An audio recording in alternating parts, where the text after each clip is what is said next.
আমার শাশুড়ি মা আমার জন্য এখানে অনেকগুলা জিনিস পাঠাইছে। আপনাদের ভাইয়া বাড়িতে গেছিল, গ্রামের বাড়িতে, তো এখানে টক পাতা পাঠাইছে। তারপরে আমার আম্মু বের করতেছে, বলতেছে আমার বিয়ে নিয়ে পাঠাইছে। আমি বলছি দেখছো আমার শাশুড়ি মা কত ভালো। আর এই যে আমার জন্য এখানে ড্রাগন ফল পাঠাইছে, আম পাঠাইছে। আমার কাছে অনেক ভালো লাগে, বাড়িতে গেলেই এক গাঁটটি দিয়েই দিব। মানে রিমা আছে এখানে, রিমা খাবে। আর আপনাদের অনেকের প্রশ্ন থাকবে যে আমি এখানে কেন, আমার শাশুড়ির কাছে যাই না কেন বা শ্বশুর বাড়িতে যাই না কেন।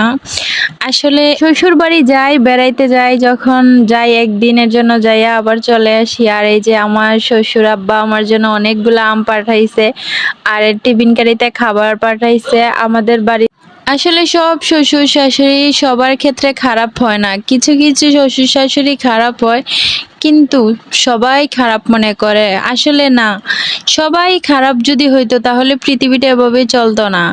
আলহামদুলিল্লাহ আমি এরকম একজন শ্বশুর শাশুড়ি পাইছি, আল্লাহর কাছে লাখো লাখো শুক্রিয়া। আমি বললেই যেন শেষ হয় না। আমি যখন বাড়িতে যাই বা আমার ছোট ভাই, মানে আমার দেবরকে আমি ছোট ভাই বলি, ও যখন বাড়িতে যায় বা কুমিল্লা আসে, কুমিল্লা থাকে, তখনই আমার জন্য অনেকগুলা খাবার পাঠাই দিব। যেইটাই খাইবো না কেন ওইটাই আমার জন্য পাঠাই দিব। এই যে কতগুলা জিনিস আমার জন্য পাঠাই দিছে, আমি কিন্তু একবারের জন্য বলি নাই যে আমার জন্য এগুলা দিয়েন, বা আপনাদের ভাইয়াও বলে নাই যে রিমার জন্য এগুলা দিয়েন। তারপরে ও নিয়ে আসছে গরুর মাংস, এখানে নিয়ে আসছে। আমি বলছিলাম যে সরাসিন্নি খাবো, তারপর বাড়িতে করছিল, আমার জন্য 2 বক্স পাঠাই দিছে। এগুলা হচ্ছে আমার মায়ে দেওয়ার কথা, মানে মানুষে বাবার বাড়ি থেকে নিয়ে যায় আর আমি শ্বশুর বাড়ি থেকে নিয়ে আসি। আসলে এই জিনিসটা অনেক ভালো লাগে আমার কাছে।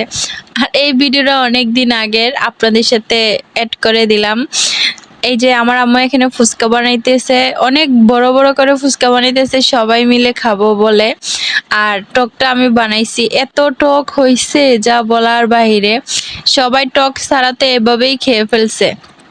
আমার ভাইয়া, আমার ছোট বোন সবাই বলতেছে আপু তুমি টকটা এত বানাইছো, এটা খাওয়ার মতন অবস্থাতে নাই, এত বেশি টক হয়ে গেছে। আমি বলছি সমস্যা নাই, আস্তে আস্তে ঠিক হয়ে যাবে, প্রথম তো বানাইতে একটু সময় লাগে। তো বলছে একটু চিনি দিয়ে দাও। আমি বলছি না, চিনি দেওয়া লাগবে না। আর আপনাদের ভাইয়াটা কিভাবে খাচ্ছে দেখেন, রাক্ষস। মানে একটু খাবে কিন্তু একটু আধা কিলা ফানা বেশি করে। এই যে সবগুলো ফুচকা রয়েই গেছে, সবাই টকের জন্য খাইতেছে না। তারপরে সবাইকে একটা একটা করে দিয়ে দিলাম, আর আমার বাগে একটাই মাত্র পড়ছে। আমাদের ভিডিওটা যদি ভালো লাগে অবশ্যই আপনারা লাইক, কমেন্ট এবং শেয়ার করে ফলো দিয়ে পাশে থাকবেন। আর যদি ভুল ত্রুটি হয়ে থাকে তাহলে অবশ্যই ক্ষমার দৃষ্টিতে দেখবেন। আজকে এই পর্যন্তই, আল্লাহ হাফেজ।